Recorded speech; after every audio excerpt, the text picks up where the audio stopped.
Caffeine free alternative হিসাবে butterfly P flower টি বা অপরাজিতা গাছের ফুলের চা অবশ্যই খাওয়া যেতে পারে।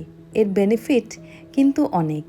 দেখার জন্য ভিডিওটি পুরোটাই দেখতে হবে এবং সাবস্ক্রাইব করবেন আমার চ্যানেলটিকে। বাগান থেকে কয়েকটা অপরাজিতা ফুল তুলে নিলাম চাটা বানানোর জন্য। অপরাজিতা ফুলে মেনলি পাওয়া যায় অ্যান্টিঅক্সিডেন্ট অ্যান্থোসায়ানিন। অ্যান্থোসায়ানিনের প্রচুর গুণ। এই অ্যান্থোসায়ানিনের জন্যই কিন্তু এই কালারটা এরকম ব্লু বা পার্পল হয়ে থাকে। ডায়াবেটিস এবং হাই ব্লাড প্রেশার কন্ট্রোলের জন্য অ্যান্থোসায়ানিন কিন্তু খুব গুরুত্বপূর্ণ। ফুলগুলোকে বাগান থেকে তুলে এনে খুব ভালো করে ধুয়ে নিলাম। ধোয়াটা কিন্তু খুব ইম্পর্ট্যান্ট এবং এটা খুব মন দিয়ে এই কাজটি করতে হবে। একটা প্যানে নিয়ে নিলাম 1 কাপের মতন জল এবং গ্যাসের ফ্লেমটা হাই করে বসিয়ে দিলাম এই প্যানটা গ্যাসের ওপরে। জলটাকে খুব ভালো করে ফুটিয়ে নেব। প্রথমে জলটা খুব ভালো করে ফুটে উঠেছে, এতে একটা সিনামন স্টিক অ্যাড করে দেব। সিনামন কিন্তু হাই ব্লাড প্রেশার রিডিউস করতে ভীষণভাবে হেল্প করে।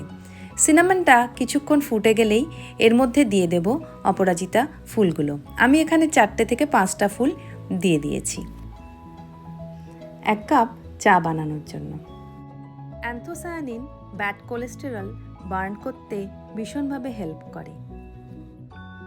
হাই ফ্লেমে 3 থেকে 5 মিনিট এটা ভালোভাবে এইভাবেই ফুটিয়ে নিতে হবে।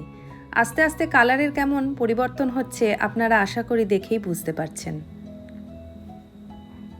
5 মিনিট ফুটে যাওয়ার পরে এটাকে ঢাকা দিয়ে রেখে দিতে হবে কিছুক্ষণ। 5 মিনিট ঢাকা দিয়ে রাখলে পুরো ফ্লেভারটা এর মধ্যে ইনট্যাক্ট থাকবে। খুব ভালো করে ফ্লেভারটা এর মধ্যে মিশে গেলে অ্যাড করে দিলাম 1 টিস্পুন হানি। হানি হলো ফাইটোকেমিক্যাল এবং এর মধ্যে আছে অ্যান্টি ইনফ্লেমেটরি প্রপার্টিজ। এই সমস্ত হেলথ বেনিফিট পাওয়ার জন্য অপরাজিতা ফুলের চা বা নীল চা বা ব্লু টি আপনারা অবশ্যই বানিয়ে খেতে পারেন খুবই কম সময়ের মধ্যে। সকলে সুস্থ থাকবেন, ভালো থাকবেন। এই ভিডিওটি যদি আপনাদের ভালো লাগে আমার চ্যানেলটিকে প্লিজ সাবস্ক্রাইব করবেন এবং একটি লাইকের জন্য অবশ্যই আশা করব। দেখা হবে অন্য কোনো রেসিপির সাথে।